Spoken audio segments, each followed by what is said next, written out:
Hello दोस्तों, आपके अपने यूट्यूब चैनल में आपका स्वागत है। आज हम आपको इलेक्ट्रिशियन थ्योरी के महत्वपूर्ण प्रश्न करवाएंगे जो कि प्रीवियस एग्जाम में पूछे गए थे। वीडियो को बिना स्किप किए लास्ट तक जरूर देखना। बिना देरी के हम अपनी क्लास को स्टार्ट करते हैं। आज का हमारा पहला क्वेश्चन है जो प्रीवियस एग्जाम में पूछा गया था। प्रतिरोधक कलर कोडिंग में कौन सी संख्या हरे रंग का प्रतिनिधित्व करती है? आपको बताना है प्रतिरोधक कलर कोडिंग में कौन सी संख्या जो कि हरे रंग का प्रतिनिधित्व करती है। तो इसका राइट आंसर होगा ऑप्शन डी, 5 नंबर जो कि हरे रंग का प्रतिनिधित्व करती है। अगले क्वेश्चन की ओर आगे बढ़ते हैं। अगला क्वेश्चन हमारा जो कि एग्जाम में पूछा गया था, 4 बैंड प्रतिरोधकों में चौथे बैंड का उपयोग को इंगित करने के लिए किया जाता है। आपको बताना है 4 बैंड प्रतिरोधकों में चौथे बैंड का उपयोग किसे इंगित करने के लिए किया जाता है। तो इसका राइट आंसर होगा ऑप्शन सी, सहिष्णुता। यह चौथा बैंड जो कि सहिष्णुता को इंगित करने के लिए उपयोग किया जाता है। Option C is the right answer. अगले क्वेश्चन की ओर आगे बढ़ते हैं। अगला क्वेश्चन हमारा जो एग्जाम पूछा गया था, इस 5 बैंड प्रतिरोधक के लिए कलर कोड दे। आपको बताना है 521 ओम प्लस माइनस 1% के लिए कलर कोड क्या होगा।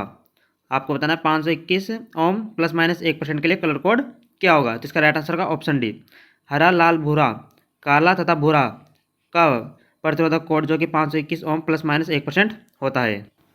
अगले क्वेश्चन की ओर आगे बढ़ते हैं। अगला क्वेश्चन हमारा जो एग्जाम पूछा गया था, निम्नलिखित में से कौन सा एल सीरीज टाइप एमसीबी का उपयोग करता है। आपको बताना है निम्नलिखित में से कौन सा एल सीरीज टाइप एमसीबी का उपयोग करता है। तो इसका राइट आंसर का ऑप्शन है गीजर। गीजर में एल सीरीज टाइप एमसीबी का उपयोग किया जाता है। Option A is the right answer. बहुत इंपॉर्टेंट क्वेश्चन है।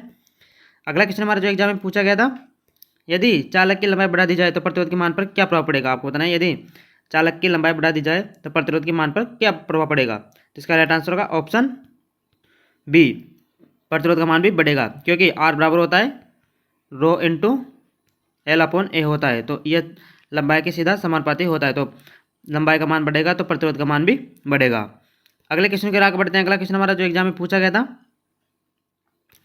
कौन कौन सा एक गैर पारंपरिक ऊर्जा स्रोत है। आप बताना निम्न में से कौन सा एक गैर पारंपरिक ऊर्जा स्रोत है। तो इसका राइट आंसर का ऑप्शन है पवन। पवन जो कि एक गैर पारंपरिक ऊर्जा स्रोत माना जाता है।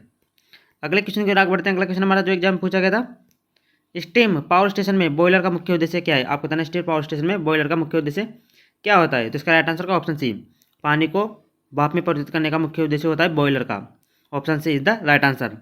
अगले क्वेश्चन के आगे बढ़ते हैं। अगला क्वेश्चन हमारा जो एग्जाम पूछा गया था, एक कोयल की दो भुजाओं के बीच की परिधीय दूरी जिसे उनके बीच आर्मेचर स्लॉट की संख्या के रूप में मापा जाता है क्या कहलाती है। आपको बताना है एक कोयल की दो भुजाओं के बीच की परिधीय दूरी जिसे उनके बीच आर्मेचर स्लॉट की संख्या के रूप में मापा जाता है वह क्या कहलाती है। तो इसका राइट आंसर होगा ऑप्शन बी, कोयल पिच। उसे हम कोयल पिच कहते हैं। Option B is the right answer.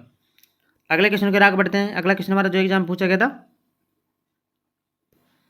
Line कंडक्टरों से तनाव को दूर करने के लिए एक पोल के शीर्ष से एक अनंत पोल के शीर्ष तक स्थापित एक तार को क्या। तो इसका राइट आंसर होगा ऑप्शन सी, इसे स्पेन गाय कहा जाता है। स्पेन गाय is the right answer. Option C is the right answer. अगले क्वेश्चन के आगे बढ़ते हैं। अगला क्वेश्चन हमारा जो एग्जाम पूछा गया था, 20 डिग्री सेंटीग्रेड पर तांबे का प्रतिरोधकता का मान कितना होगा। आपको बताना है 20 डिग्री सेंटीग्रेड पर तांबे की प्रतिरोधकता का मान क्या होगा। तो इसका राइट आंसर होगा option A, 1.68 into 10⁻⁻8 ohm meter जो कि 20 डिग्री सेंटीग्रेड पर तांबे की प्रतिरोधकता का मान होगा। Option is the right answer. अगले क्वेश्चन को आगे बढ़ते हैं।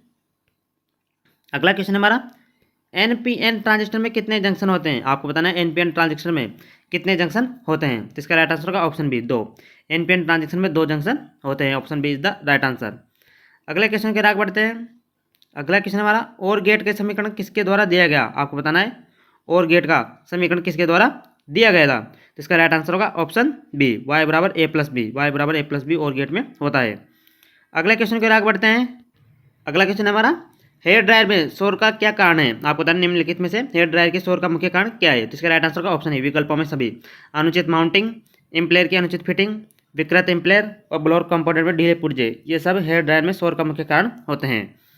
अगले क्वेश्चन के आगे बढ़ते हैं। अगला क्वेश्चन हमारा जो एग्जाम में पूछा गया था, निम्न में से कौन सीलिंग फैन का एक घटक है। आपको बताना निम्नलिखित में से कौन एक सीलिंग फैन का घटक है। तो इसका राइट आंसर का ऑप्शन ए, कैपेसिटर। कैपेसिटर जो कि एक सीलिंग फैन का एक मुख्य घटक है। अगले क्वेश्चन के आगे बढ़ते हैं। अगला क्वेश्चन हमारा जो एग्जाम में पूछा गया था, नीचे दिया गया प्रतीक निम्न में से किस गेट के प्रतिनिधित्व करता है। आपको बताना नीचे दिया गया प्रतीक जो कि किस गेट का प्रतिनिधित्व करता है? तो इसका राइट आंसर होगा ऑप्शन ए, एंड। यह एंड गेट का प्रतिनिधित्व करता है। Option A is the right answer. अगले क्वेश्चन के आगे बढ़ते हैं। अगला क्वेश्चन हमारा जो एग्जाम में पूछा गया था, निम्नलिखित में से किसे डीसी मशीनों में बाहरी फ्रेम के रूप में जाना जाता है? आपको बताना निम्नलिखित में से किसे डीसी मशीनों में बाहरी फ्रेम के रूप में जाना जाता है? तो इसका राइट आंसर होगा ऑप्शन ए, योक। योक को डीसी मशीनों में बाहरी फ्रेम के रूप में जाना जाता है। Option A is the right answer. अगले क्वेश्चन के आगे बढ़ते हैं। अगला क्वेश्चन हमारा BIS 4718/1975 के अनुसार वाइंडिंग के प्रकार पहचाने। आपको बताना है यह वाइंडिंग किस प्रकार है। तो इसका राइट आंसर का ऑप्शन सी, 2 टर्मिनलों के साथ शंट उत्तेजना वाइंडिंग दी गई है। Option C is the right answer. अगले क्वेश्चन के आगे बढ़ते हैं। अगला क्वेश्चन हमारा नीचे दिए गए जनरेटर के प्रकार को पहचानिए। आपको बताना है नीचे दिए गए जनरेटर कौन सा है? तो इसका राइट आंसर होगा ऑप्शन बी, सीरीज जनरेटर। नीचे दिया गया जनरेटर जो कि सीरीज जनरेटर है। Option B is the right answer. अगले क्वेश्चन के आगे बढ़ते हैं। अगला क्वेश्चन हमारा जो एग्जाम पूछा गया था, घूर्णन। आपको बताना है घूर्णन शाफ्ट के आरपीएम में गति मापने के लिए निम्न में से कौन सी गैर संपर्क विधि है? आपको बताना है घूर्णन शाफ्ट के आरपीएम की गति मापने के लिए निम्न में से कौन सी गैर संपर्क विधि है? तो इसका राइट आंसर का ऑप्शन सी, स्ट्रोबोस्कोपिक विधि, जो कि एक गैर संपर्कन विधि है। अगले क्वेश्चन के आगे बढ़ते हैं। अगला क्वेश्चन हमारा जो एग्जाम पूछा गया था, जनरेटर अपने अवशिष्ट चुंबकत्व को किसके कारण खो देता है? आपको बताना है जनरेटर अपने अवशिष्ट चुंबकत्व को किसके कारण खो सकता है? इसका राइट आंसर होगा ऑप्शन ए, विकल्प में सभी। यह लंबे समय तक निष्क्रिय रहता है, भारी शॉर्ट सर्किट के कारण, भारी ओवरलोडिंग के कारण, तो यह बहुत अधिक गर्मी के अधीन के कारण यह अपने चुंबकत्व को खो सकता है। अगले क्वेश्चन के आगे बढ़ते हैं। अगला क्वेश्चन हमारा जो एग्जाम पूछा गया था, एक पोनी ब्रेक आर्म 0.5 मीटर लंबा है, ब्रेक पर विंग नट्स की मोटी पुली पर कस दिया जाता है जिसमें 980 न्यूटन बल उत्पन्न होता है, तो मोटर द्वारा विकसित टॉर्क किया जा रहा है, तो वह टॉर्क का मान क्या होगा? तो इसका राइट आंसर होगा ऑप्शन सी, 490 न्यूटन मीटर, जो कि इसका टॉर्क होगा। अगले क्वेश्चन के आगे बढ़ते हैं। अगला क्वेश्चन हमारा जो एग्जाम में पूछा गया था, यदि है डीसी मोटर चालू नहीं होगी। आपको बताना है यदि डीसी मोटर चालू नहीं हो रही है तो क्या हो सकता है? तो इसका राइट आंसर का ऑप्शन ई, विकल्पों में सभी। अतिभार हो सकता है, अत्यधिक घर्षण, फ्रोजन बियरिंग और कोई टर्मिनल वोल्टेज नहीं है जिसके कारण मोटर चालू नहीं होगी। Option is the right answer.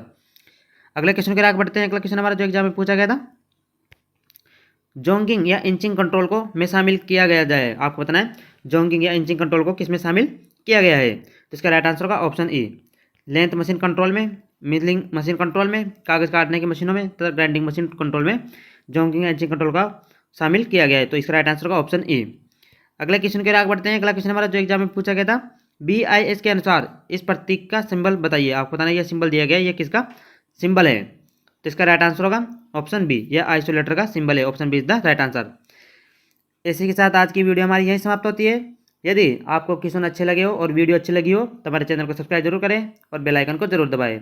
इसी के साथ हम अपनी वीडियो को यहीं समाप्त करते हैं। धन्यवाद।